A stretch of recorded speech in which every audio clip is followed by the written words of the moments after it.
Sarasota, Florida is renowned for its luxury real estate markets, with properties offering stunning views and exclusive amenities. And discerning buyers are looking for homes that not only reflect their status, but also meet their personal definition of luxury, which can vary widely and may not always align with the higher price tags. But many high-end properties, despite their cost, may not live up to these evolving expectations of modern luxury, or they may even require significant updates. Therefore, it's important to connect with a bespoke real estate agent like me who can focus on this fluid nature of luxury, making sure that you can find a home that is not just costly, but truly reflecting the contemporary standards and personal expectations of luxury living. So here are two things you need to know as you approach luxury living here in Sarasota. Number one, your expectations. So I already touched on this a little, in the intro, but what can you expect from luxury living? And what does it even mean? When it comes to luxury properties, there isn't a one-size-fits-all.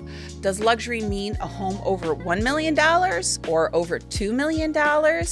Is it a really big home or a condo with a water view or something on a golf course? In the end, it's all relative.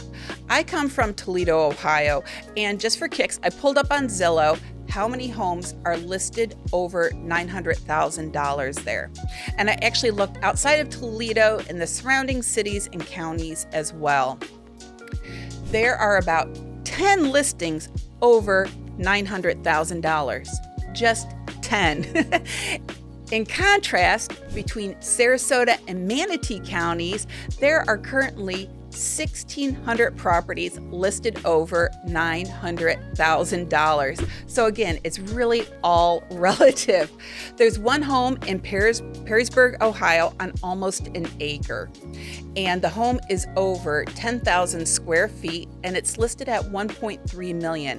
Now that same home in Sarasota, not on water, would be at least $3 million and it could go up over $8 million. So what is luxury in one location would not be luxury in another. In Sarasota, a $900,000 home can be really, really nice, but that isn't really considered luxury or high-end in this area. You also need to know that just because a home is expensive or considered to be luxury doesn't mean that it will be totally updated to today's standards or even your personal standards. At all different price points, I often hear, Jill, for this amount of money, this home should have ... and you fill in the blank, and the buyer names certain features or conditions that they expect. Quartz countertops, 2 dishwashers, the quality of the appliances, the size of the owner's suite, flooring, the garage size. All these things seem to be some of the top concerns with luxury properties. Now here's a little story for you. 10 years ago, I had a listing on St. Armand's Circle that was on a canal. 4-bedroom home, cute place. But the washer and dryer was a stackable unit in the kitchen in a small closet. There was no laundry room and no place to create one without losing a bedroom. So 10 years ago, this home sold for $1.5 million.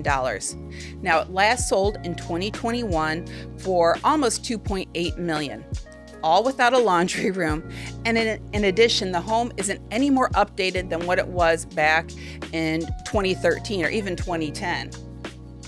So much more is factored into a price besides the type of countertops in the kitchen, the size of the home, the size of the lot, the view, and even the specific neighborhood can greatly impact the price of a home.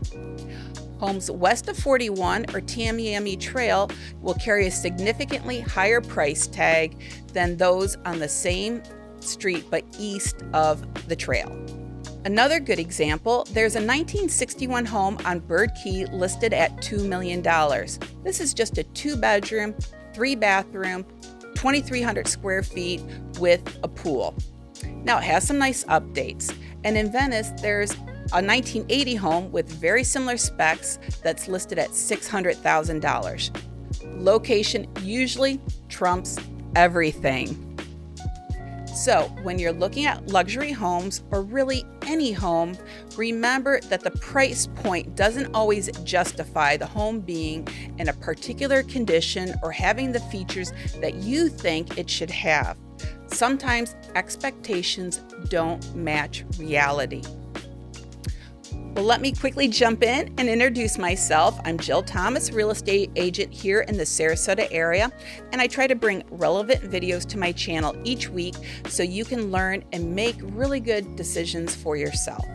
So I encourage you to watch and feel free to subscribe to my channel. But better yet, please call me if I can be of help to answer any of your specific questions. No matter how many videos you watch, everyone's needs and goals are different, and people are always surprised by something we discuss. My contact information is down below in the description, and you can schedule a 30-minute phone call with me or just shoot me an email. But please know I'm here to help. So let's get back to our video here. When considering luxury, you really need to think about your expectations. What can you really get for your money? The second thing to consider is expenses. Of course, the purchase price of the home is one thing, but how are you going to purchase it? So you have to consider, am I going to pay cash or am I going to finance part of it? You also need to consider how you're going to use it. Will it be your primary residence, a second home, or will you rent it out some? And it could also be a combination of the last two. Currently, a jumbo loan is for a purchase over $776,000. With a jumbo, you have to have 20% down, and the interest rate is going to be a little higher than a conventional loan. But you can use the property as a primary home, second home, or investment. Now, another route you can take is getting a first and second mortgage on the home, but this will only work if it will be your primary residence. Now, that's all I really want to say about getting a loan on a property like this, about the financing, because this is not my area of expertise. But if you need to know more, I can certainly introduce you to a number of really great lenders here locally who would be happy to take the time to explain it all to you so you can figure out what's the best route for you to go. So first, you have to purchase the property, but it doesn't end there. You need to consider the property taxes, the insurance, any HOA or condo dues. And typically with luxury homes, all these numbers will be higher. Many, but certainly not all of our luxury properties are on the barrier islands or locations where they are in a riskier flood zone. That flood insurance can be costly, and if you're getting a loan, you have to have flood insurance. Many of our high-end condos have high monthly dues.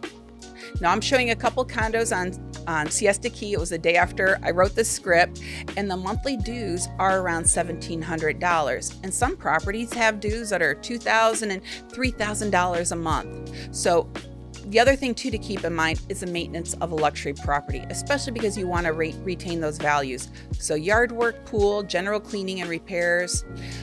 If it's a waterfront property, there may be a dock or a seawall that needs to be maintained. And many of these needs require somebody who's a little bit more of a specialist or have a higher skill set than your average worker. So you need to keep all those things in mind. So to wrap it up, as you can see, there is more to luxury than just purchasing the property. Be sure to count the cost of buying a high-end home so you can maintain the value of this property. And consider how you want to use it and what's the best way for you to purchase the home. Also, please walk into the process realizing that how you think a home should look, or maybe what features it has, may not be what is available. Sarasota has endless options when it comes to luxury, from waterfront properties to acreage out east and everything in between. Now, onto my final segment. One thing I love and one thing I hate about Sarasota. First, something that I love about Sarasota is Legacy Trail. This is a Rails to Trails project that goes from Venice all the way to downtown Sarasota. Throughout the county, there are places you can park to hop on the trail if you don't live near it. And it's beautiful, and it's a safe way for people to run, jog, walk, bike, or scooter and enjoy our year-round weather. So Legacy Trails are a great asset.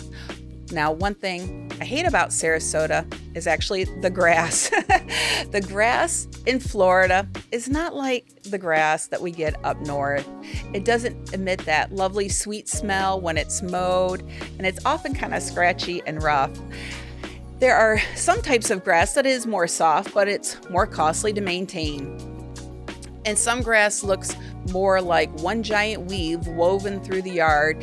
And if you were to start to pull it in one clump of grass, then you would keep pulling it out, and it would unravel like you would a sweater. So although I'm not a fan of our grass, it's never covered with snow. So you know what? That's okay. The trade-off isn't too bad. Well, thank you so much for watching this video today. Feel free to share any thoughts you have in the comments below, and I appreciate you really just taking the time to watch. Have a great day. Thanks so much.